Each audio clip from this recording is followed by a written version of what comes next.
Hey, what's up, guys? This is Jax with SCTactical. It's good to be here. Obviously, we're starting about half hour later than we usually do, but you know, things happen.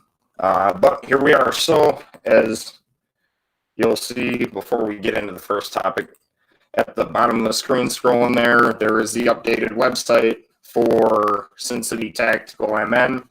It is sincitytacticalmn.xyz. You can still hit up the original ScincityTactical.xyz website and get to the main homepage, or G3 Survival to go ahead and get to G3's website.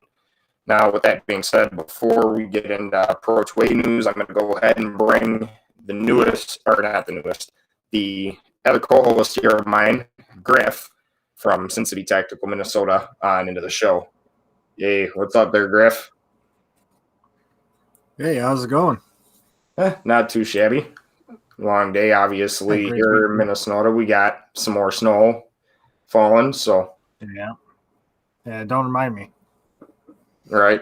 Just got to kind of take and run with it. Yep. But the show shall go on. Indeed. So, with that being said, we're going to go ahead and move into the first topic, Pro 2A news. And I believe you have a Pro 2A topic for us today. I do. So, as many of us in the 2A community know, just recently this past week, I believe on the 15th, the NRA filed bankruptcy. And now they are seeking to move down to Texas. It seems like a lot of companies are leaving the coasts and moving down, really specifically to Texas. But the question I pose is, really, why hasn't this happened sooner to the NRA? Where is all this annual membership money and donations have been going to where they're filing for bankruptcy? Last time I checked, they were supposedly the largest 2A advocacy group that we have in the country and the longest running. So, to me, there's some fishy happening behind the scenes. But also on a more personal level, that I think a lot of us share the sentiment on, is to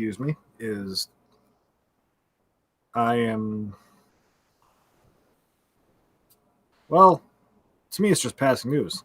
Oh, the NRA is filing for bankruptcy. All right, now let's talk about actual news. Because as we've seen in the past, the NRA being a advocacy group is it's a term only. I mean, geez, they fought against us when it came to the whole bump stock ruling. So, what are your thoughts? To be honest with you, just with everything we've seen with the ATF in recent weeks, and obviously with the SBR scenario,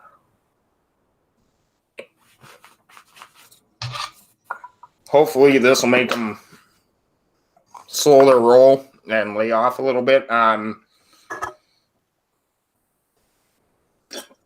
sorry, putting a dip in, but on policies and trying to put more restriction on, gun laws for us responsible, patriots that love our Second Amendment.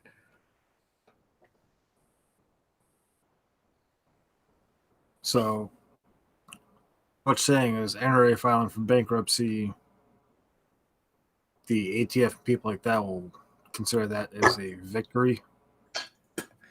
I mean, one could only hope that they would see that as they already kind of won, so they'll stop trying to fight for, taking away more things. Now, when it comes to the NRA itself going bankrupt, obviously, they are one of the biggest pro Second Amendment advocators out there as far as companies go, if you will, outside of the U.S. CCA. But in the long run, I think the NRA will make a comeback. All right. No, I completely agree with you. I hope that the NRA becomes our quote unquote scapegoat for the herd. Hopefully, then that way, better groups such as the Firearm Policy Coalition and Gun Owners of America will be able to steamroll through and really help out the community. Indeed. I totally would like to see, at least for right now, we're still in the early stages, obviously, of the new presidency. But long story short, I'd really like to see the ATF just stay away from, everything gun related for right now. And if the NRA has to be that scapegoat for us in the meantime to keep that from happening, then I'd rather it be them taking one for the team. And in the long run, it helps us out. Right. Well, now that we shared our piece on that, how's about we roll through here to the next segment? Indeed, brother. So, next segment here is going to be our tactical gear review item of the week. Now, always my favorite. Indeed. And I'm going to start this one, so just bear with me 1 second here while I go ahead and pull a couple things up here. All right. And then move that over so I can move that there. Oh, not that big. All right. So this week for my tactical gear item, I'm going to go ahead and touch base here a little bit about the Tacx belly band holster. Now, the nice part about this is it's a pretty large belly band overall. I mean, I can't even show the overall length on screen. It's just that large. However, even for being a small guy like myself, the belly band holster in and of itself is comfortable. I can strap it down pretty tight, and I don't sweat too much with it on. Lately, I've been wearing it as a spare holder for my knife and my flashlight while I'm at work, as well as using the little fanny pack RFID shielding pocket here for my cigarette lighter and spare parts such as my 550 cord bracelet with the whistle and the fire starter on it. Personally, overall, I think it's a pretty great holster. And again, multiple different uses for it.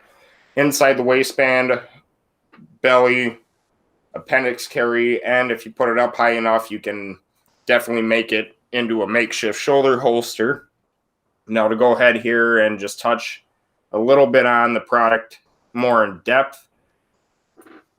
Key features of it: comfortable carry in any position, like I just spoke about.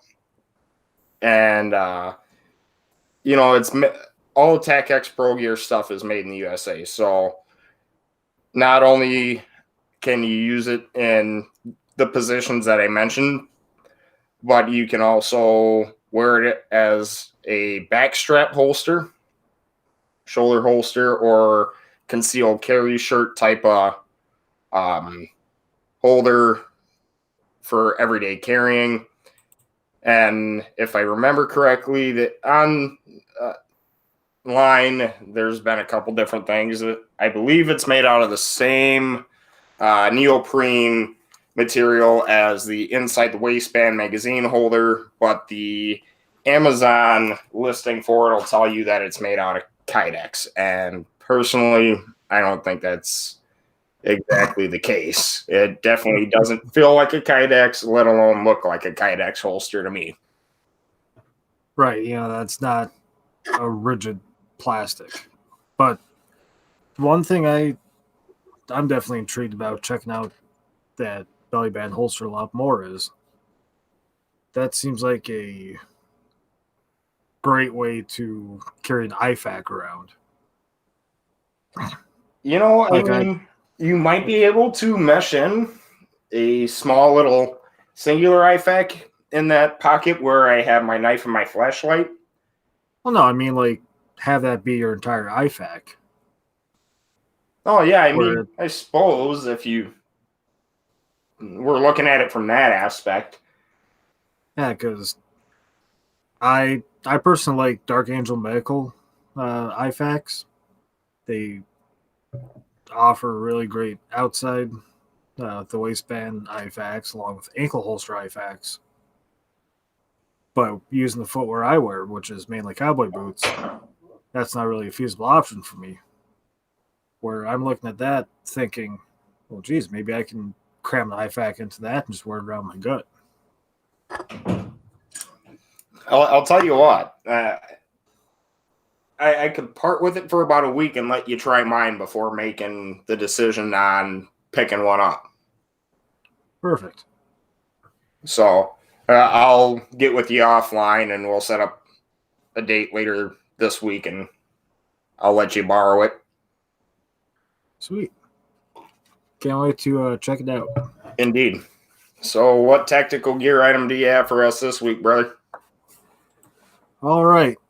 So for my gear item this week, I have the High Speed Gear double-decker taco. Now, High Speed Gear came out with the taco holsters a while back. Essentially what they are is highly modular magazine holders along with radio holders, flashbang holders, etc., etc. I just so happen to have the double-decker taco. Now, specifically the double-decker taco itself, you can find online for about $45. Comes in black, coyote, law enforcement blue, both a bright and dark multicam, an OD green, a gray, and a woodland camouflage pattern. You can get it in molly, such as this, or a belt mount. It's made from nylon fabric, polymer brackets, and shock cord, and made in the USA. Now, the thing I love about the double-decker taco, which I also use in competition, along with my regular battle rattle, is it doesn't matter the magazine. I got a nice single stack magazine. Fits in pretty easily. Glock magazine. It's to be expected. You know, that's the industry standard.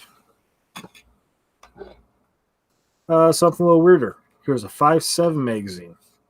As a 5.7 owner, I know it is a absolute bear to find a holder for it. There we go. Fits right in. Or something weirder. I have a CZ Scorpion magazine. That fits right into the pistol magazine holder. As for the back, it is, of course, set for your regular AR pattern magazine. For the people out there that love AKs, it can fit AK magazines just fine. But to go a little big here, I have an M1A magazine, also used in the military M14. Takes a little finagling here. Fits in there like a glove. Last but not least, before this really turns into an infomercial, I have an AR-10, or as us, pardon me, as military folks would know it, more like an SR-25 or 308 pattern ARs. It even takes that big mama. I'm comfortable enough to say that the taco line of holsters, really, unless you're trying to find a holster for like your Barrett magazines, it'll fit. Personally, I keep this on my war belt, and I keep the triple double-decker taco, which is the same thing in triplicate, on my plate carrier. Love this thing, and I trust it with my life.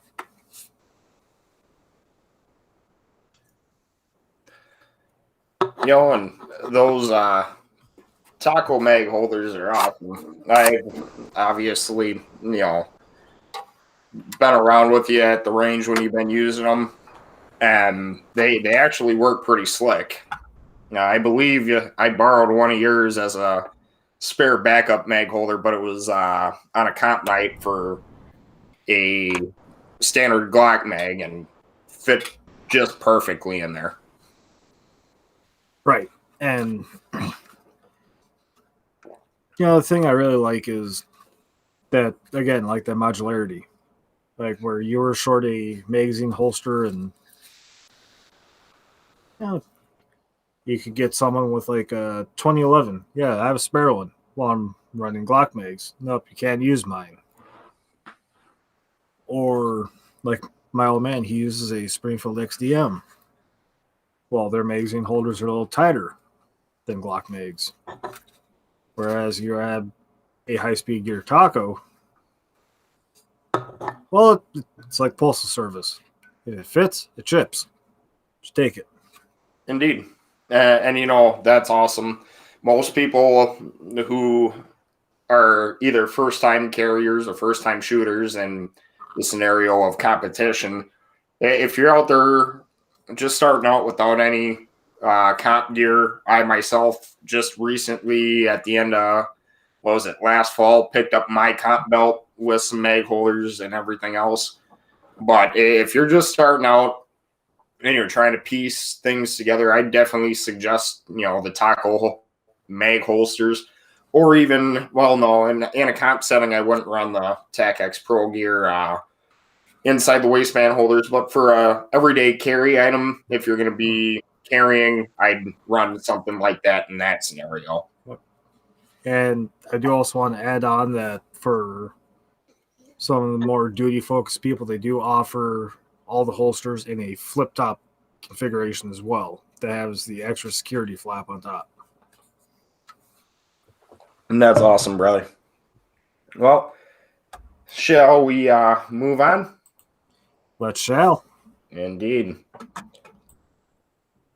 All right, so this week we're going to cover another red button topic. This one's a little bit older of a story.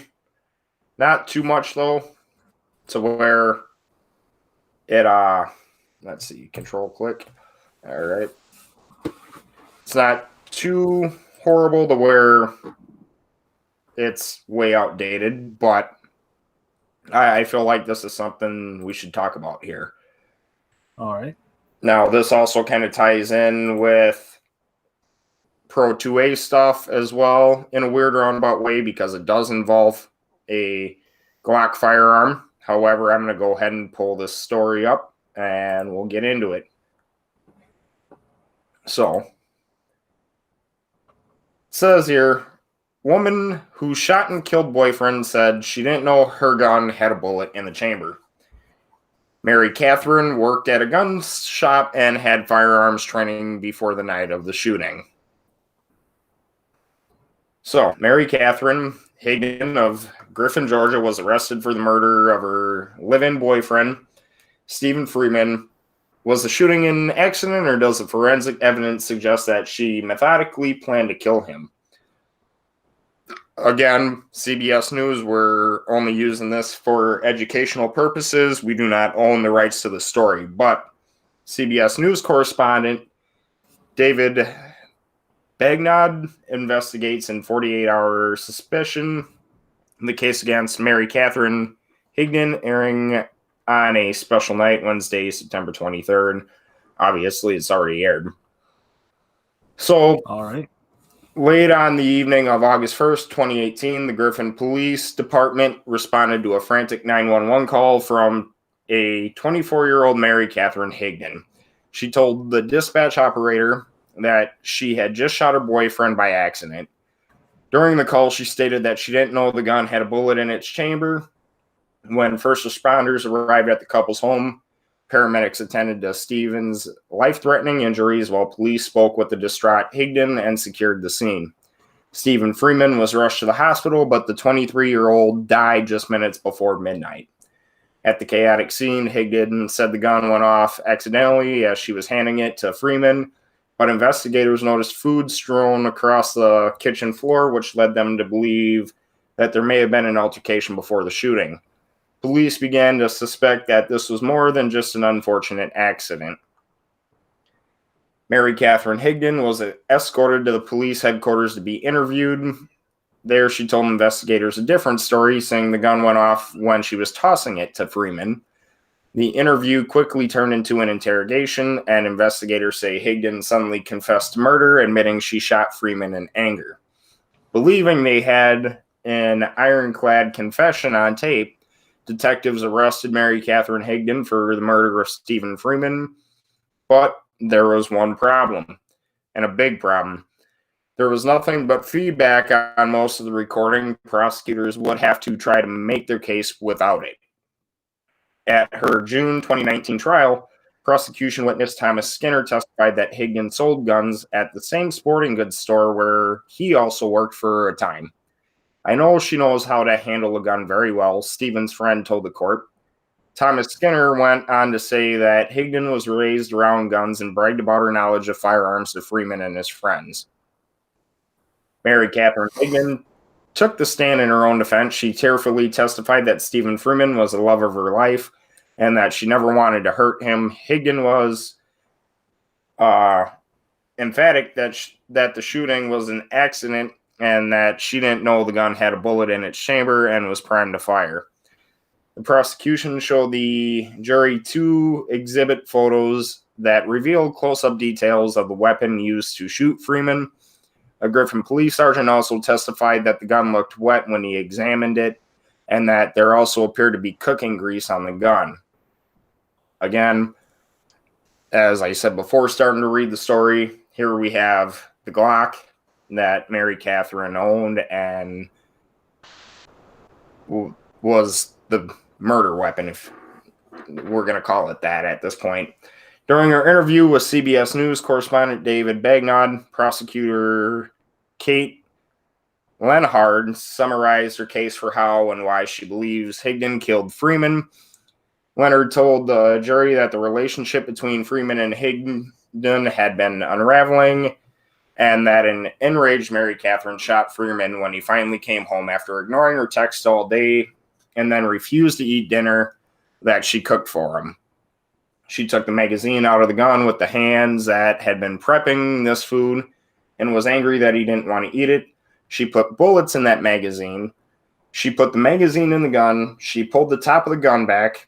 She chambered around into it, and she exerted 5 3/4 pounds of pressure on that trigger. And she pulled the trigger because she was angry. Leonard told 48 Hours the grease on the inside of the gun was evidence that the shooting of Stephen Freeman was not an accident, but murder. In an interview with Bagnod, Griffin Police Detective Adam Trammell used the same type of firearm Higdon used, a Glock 42, to show how to load the magazine and then pull back the slide to chamber a bullet. Detective Trammell's on-camera demonstration illustrated investigators' theory of how the grease ended up on both the top of the gun and, more importantly, on the magazine inside the weapon. In his interview with 48 Hours, defense attorney George Carabal, I don't even know how to pronounce the last name, so probably butchered it, challenged the state's evidence. They took a nice close-up picture of the gun. I didn't see that level of grease or anything on the gun other than maybe what you would have on your fingers. But the trial would be about much more than grease on the gun. Higdon testified that although she didn't know the gun was chambered, she had held the gun up that night because she was scared of Freeman. To the surprise of many in the courtroom, Higdon painted a picture of escalating abuse at the hands of Freeman. She read the jury multiple ugly, threatening text messages that Freeman sent to her a year prior to his death. Higdon also testified Freeman hit her, and on 2 occasions that he raped her. The prosecution was not buying it. In her cross-examination, Kate Leonard confronted Higdon about never having complained about Stephen's alleged abuse. In the end, it was up to the jury to decide if the defendant was guilty of any of the charges against her. The verdict, not guilty. Many in the court were stunned by the jury's decision to acquit Mary Catherine Higdon of all charges: malice murder, felony murder, aggravated assault, and possession of a firearm during the commission of a felony. 48 Hours spoke to some of the jurors to find out exactly what happened while they deliberated behind closed doors. Here's what they have to say on 48 Hours suspicion: the case against Mary Catherine Higdon, airing Wednesday, September 23rd. Now, with that being said, obviously there's a few problems to this that I have, and I'm going to go ahead and just start by saying this. You and I have been around each other for 6 years and have been to the range many different times. But even before going to the range, if we're loading up range bags, we always make sure the gun's clear before putting the firearm inside the case and loading it into the vehicle. She worked at a gun store, same as Wes does, and obviously in her scenario, they have to go through background training to learn how to not only handle, but clear these firearms as well as shoot them and get a feel for what it is to actually use a firearm and feel it cycling. So, Right. with her background in firearms and her bragging about her knowledge of it, even if you're not sure that the gun was loaded, before you hand anybody a gun in a firearms store, you got to clear it. So why wouldn't you do the same at home? Right. See, I have several issues with this. First, she was claiming that she threw the gun and it went off. Well, as many of us in the firearm community know, especially you and myself, you don't throw guns, period. And as a little joke, it wasn't a SIG P320. So if it hit the floor, it wouldn't have gone off anyways. But back on the serious note, what really gets me is, or the part that I'm really sticking on, is this cooking grease. So thankfully I have a Glock mag. It's a Glock 17 mag here. So there was cooking grease found on the outside of the gun, on the magazine, and on the inside of the gun. Well, that would be conducive to either A, she had grease on her hands, proceeded to load the magazine, put it into the gun, and chamber it. Or, I don't know, maybe she was trying to deep fry her Glock. Either way, it was pure either negligence or homicide.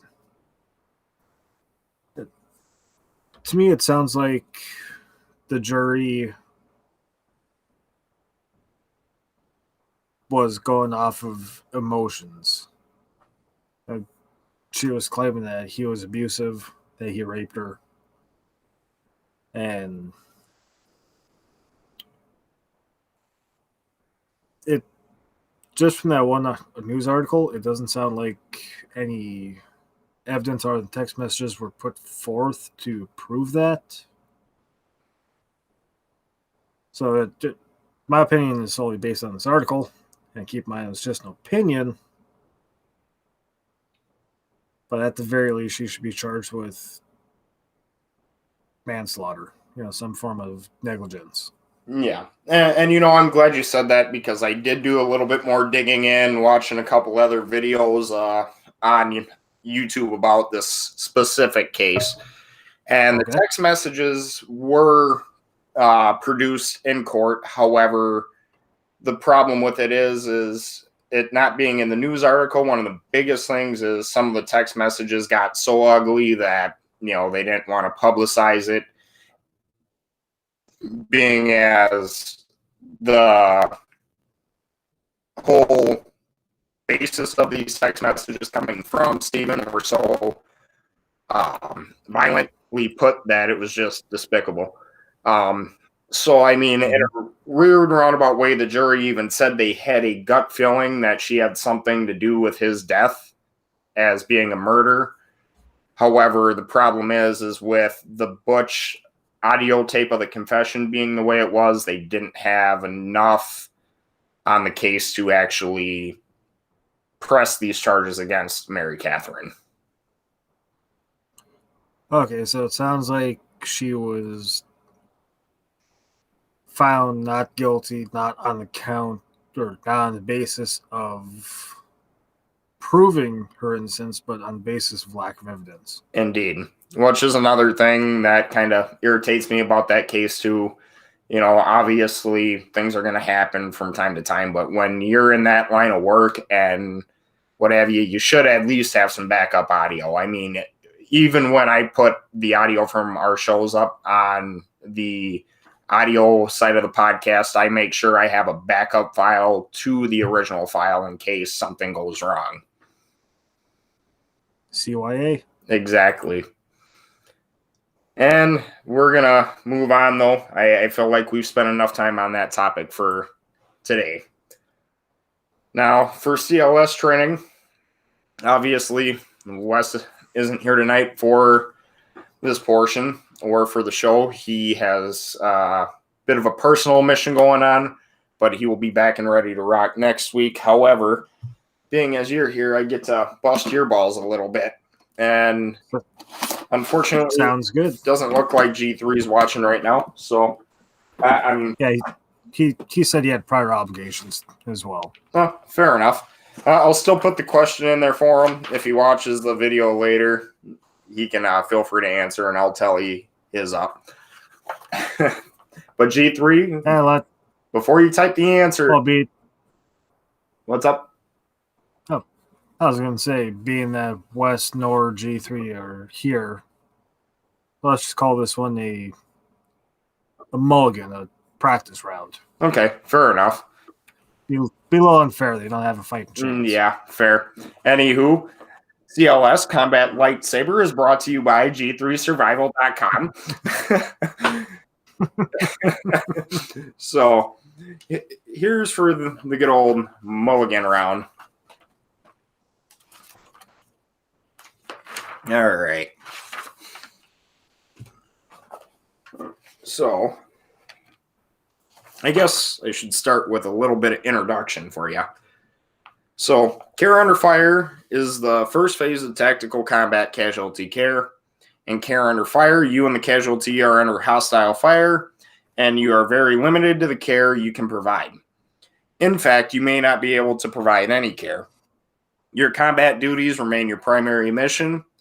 Your first priority while under fire is to return fire. You should render care to the injured soldier only when such care does not endanger your primary combat mission.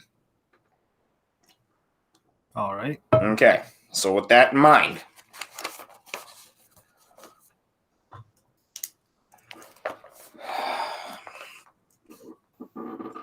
your unit is in ground combat. You see a soldier fall as though he had been shot. Your primary duty is to A, continue firing at the enemy, or B, stop firing and go to the fallen soldier. Well, going off of just that, I would have to say A, just like you said, our primary mission is to return fire. I do feel like, though, that there'd be a stipulation where if you're the designated combat field medic, you attend to the fallen soldier. But to shorten it, A. Fair enough. And in a care under fire situation, A would be the correct answer. But in this question, it did not specify whether you were under enemy fire or not. Just said your unit is in ground combat. However, the correct answer here would be B, stop firing and go to the fallen soldier.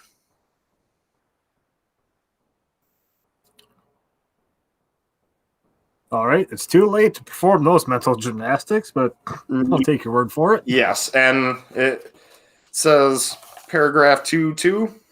So let's see. Darn, and I even put on my smart guy glasses. Right.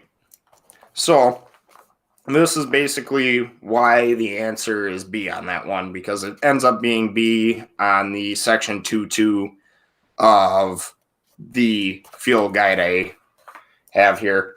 So actions under fire: when you are under effective hostile fire and see a wounded soldier who is also under enemy fire, you should do the following. So B says suppress enemy fire. Reducing enemy fire may be more important to the casualty's survival than any immediate treatment you can provide. However, obviously, if you're in a crew of 7 or 8 people and you're the closest to that casualty, the rest can provide cover fire while you go and provide buddy aid. That was a stipulation. Your squad is in ground combat. Yes. Because you have your whole squad. Indeed. And it's one of those tricky ones. Yeah, it was kind of a wordplay one there on that. So I'm going to go ahead and give you another one to kind of play off of here. Well, hopefully I'm warmed up now. Indeed. Warm-up question. Now, let's see here.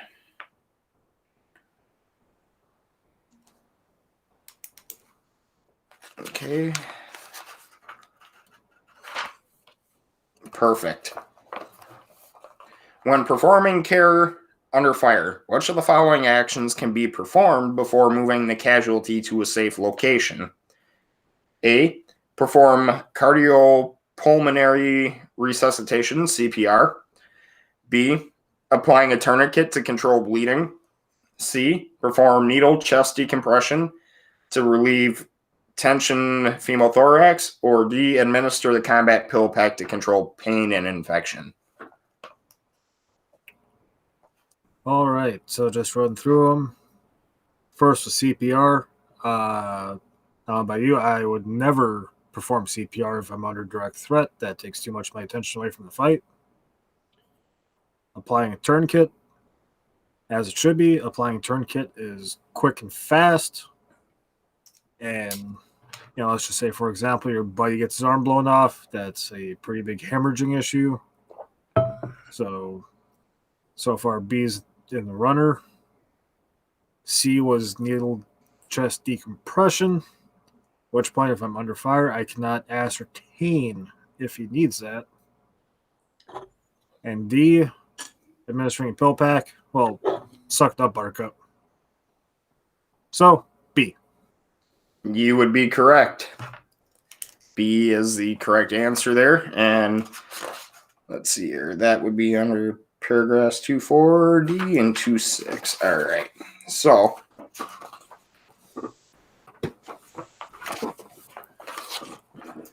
stick that back there and then go to 2.4. All right. So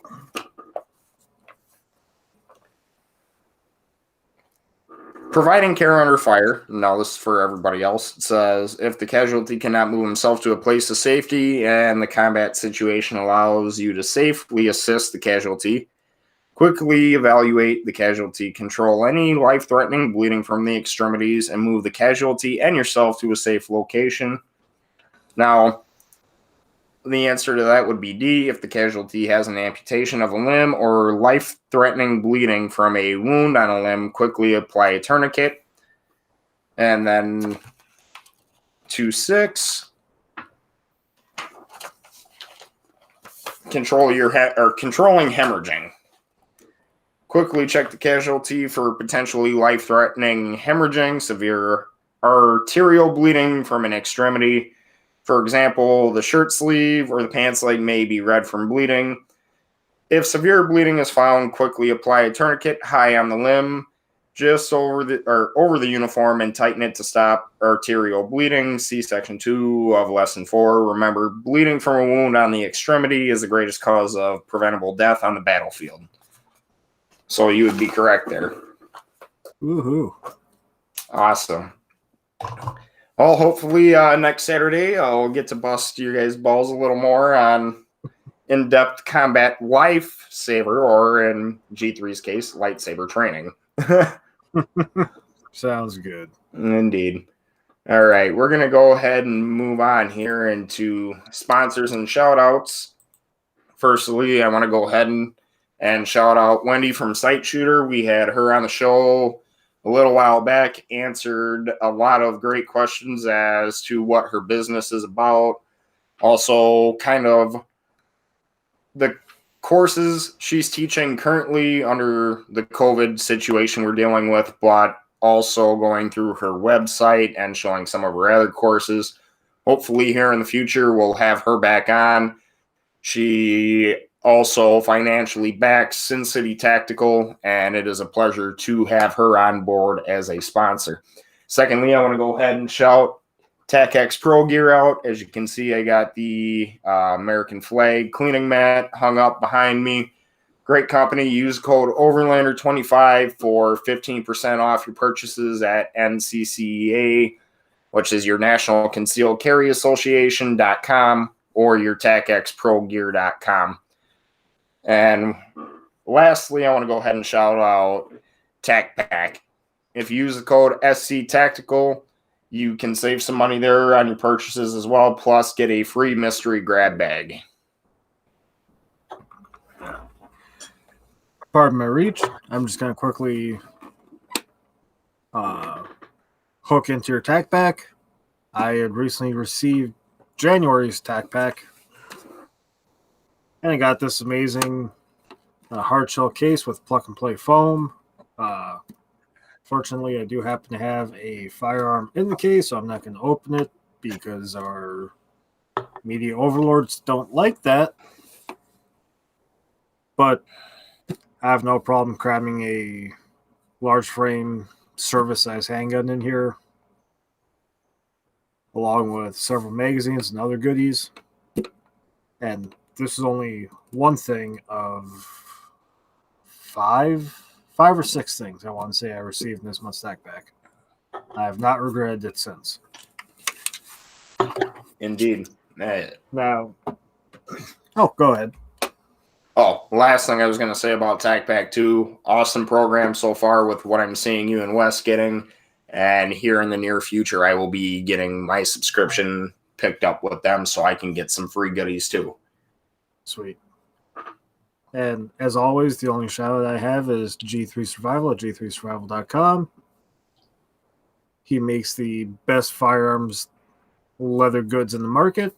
So if you're looking for leather wraps for your AR Magpul grips, your Magpul AK grips, Mossberg and Remington Shockwave grips, foreign wraps, magazine wraps, finger straps, what have you. It's all hand tooled here in Minnesota. He does custom orders, and I've been working with him very diligently on bringing out new designs, personal designs brought in by myself, and chamber flags is probably going to be the newest thing to hit his store shelves, which are chamber flags where the leather tag is made by him, and the flag itself is personally 3D printed by me. Now, I do feel like I should say that I don't receive royalties on any of his sales, but he does pay me to make the toolings for him. So, a little comfort knowing that if any one of you guys out there decide to purchase any of his goods, I've personally made the tooling, and yeah, just hell of a great guy, hell of a great company, and especially in times like these, it's great to support the small little mom and pop shops. Yeah, indeed. I couldn't agree more with you, brother. I've known, G3 for a while now, personally, myself too. And I will say, I totally agree. Great guy, great products. Again, made here in Minnesota of the great US of A. So, again, that peace of mind that you're getting good quality products. And it's great that we are able to help him out as well as ensure that the quality of the product as far as the tooling goes is thoroughly checked in advance and made to order. All right. And with that, let's roll into the next topic, which is EDC how and why. Indeed, brother. So for this week's EDC how and why, before we start diving into our more fanciful scenarios that I touched on last week, one of the biggest things I want to talk about is the legalities of carrying hand loads and custom guns. Now, this is going to be full of devil's advocate playing here. Let's all admit it. We have those fantasies of being John Wick, Jason Bourne, if you're a reader, Mitch Rapp, carrying around a custom Glock with, stippling, competition trigger, your lights, your lasers, red dot sights, compensators, which is all well and good in a competition setting. But let's say you have to use that.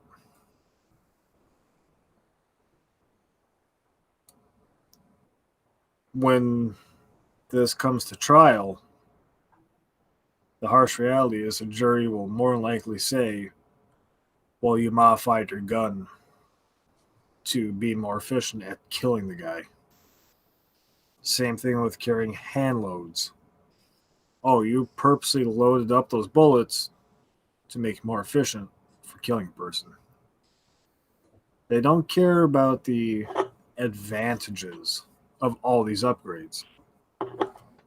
Now, that's not saying don't do some upgrades.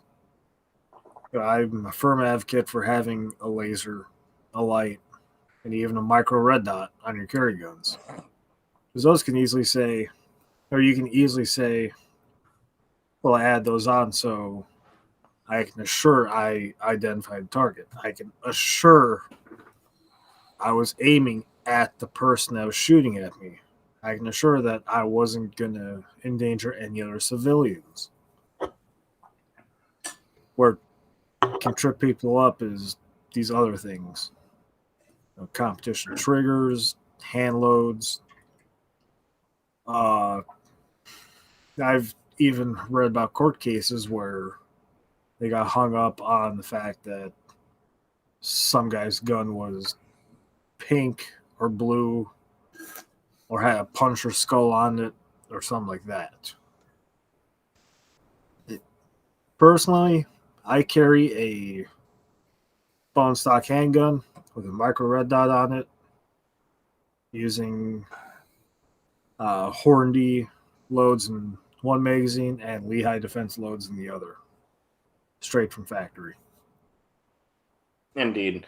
I guess the only question I have is, what does the color of your gun or the design logo on your gun have anything to do with, you discharging your firearm in a self-defense situation? You know what I mean? Because sometimes, and I've even seen it walking into some gun stores where just bone stock, these companies are making custom engraved guns with, the We the People flag on it, or the Punisher skull logo, like you said, or the small little 380s women carrier, sometimes pink or light blue.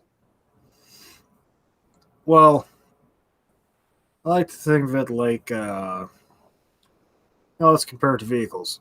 You go driving around and you see a Subaru or a Civic that has a low squat to it, wide tires, spoiler on it, big old loud fart can on the back. What's the first thing you think of? Oh, he probably races.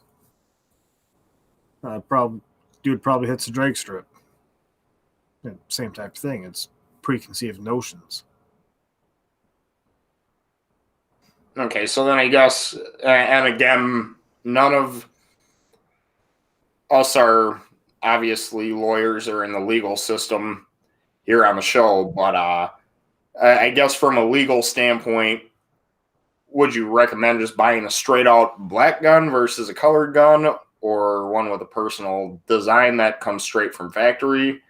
Or can they, in your opinion, take that risk if they want and hopefully end up in a safe zone? Now, personally, again, opinion, doing some CYA here. I'd have no problem carrying a colored gun, such as something from like Sky. I wouldn't carry a Sky, but they offer guns in your robin's egg blue, your pink, and all that. But these factory guns that have We the People or the Puncher Skull or something more provocative like that, I personally wouldn't. Now that it's winter, every once in a while I do carry my Wilson Combat 92, which internally is a really tricked out 92. I'd even venture to say it's called a dress gun with how nice it is. But on the outside, to the layman, it's just a bone stock gun. Fair enough. Which I feel like these are all good questions to ask too, especially with the way things are going in today's world. That's just something that everybody should think about, especially if you are a first-time gun buyer. Right. And biggest thing I have to say to first-time gun buyers out there, or even people that haven't even bought their first gun but are looking to, ask questions. Most people in the firearm community have no problem and will be generally delighted to answer your questions, no matter how small or stupid you think they may be. Now, if someone does have a problem, well, just don't go to that person. Just like any other group, there's bad people. There's some people that are rude or have the wrong information. But never stop asking questions. Even someone like myself that has pretty much lived and breathed firearms his whole life, I still ask questions. Indeed. And I'm the same way. I obviously have a lot of experience shooting in different areas. Granted, am I always the best shot on the range? No, but I definitely know how to work one and clear one. But anywho, if any of you guys out there do have any questions, feel free to reach out to myself at SincityTacticalMN@outlook.com. And if I can't give you a direct answer, I will definitely find somebody who can and email you back with that answer it on a future episode. Right. And I do want to say, too, if you're to email us, I will personally, and I do mean personally from deep in my heart, love to answer your question. And if I don't have the answer to it, I will work until I can get that answer for you. Indeed. And I believe that's also what kind of sets Sincity Tactical outside of the rest. We love interacting with you guys, and it's always something we look forward to doing every Saturday. So we're going to go ahead and move on here, though, to the good old positive message of the week. All right. So our positive message of the week, I came across today while reading a wonderful book called Wild at Heart. For the life of me, I can't recall the author. But in Wild at Heart, he mentioned a quote from a Mr. Gilbert Keith Chesterton, a philosopher, a study of orthodoxy or the study of religion, that deals with courage. Courage is almost a contradiction in terms. It means a strong desire to live, taking the form of readiness to die. He that will lose his life, the same shall save it. And especially in these trying times now, it is important to really understand where courage is coming from. We have so many people out there rioting, protesting, that believe that they're doing the right thing, but in all actuality, it's farcical. They're living a lie. What it truly means to have courage is to be prepared to die for your cause. And I'm not saying this as a call to arms or some weird cult thing, but essentially, draw your line in the sand and don't let anyone pass that line.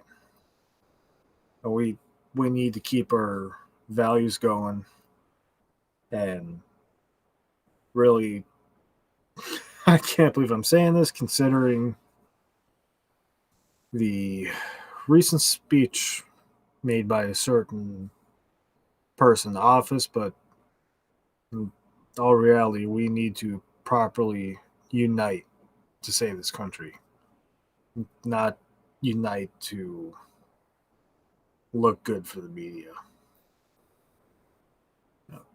Really bear down, stand strong, put in the hard work, and we'll make our way through this.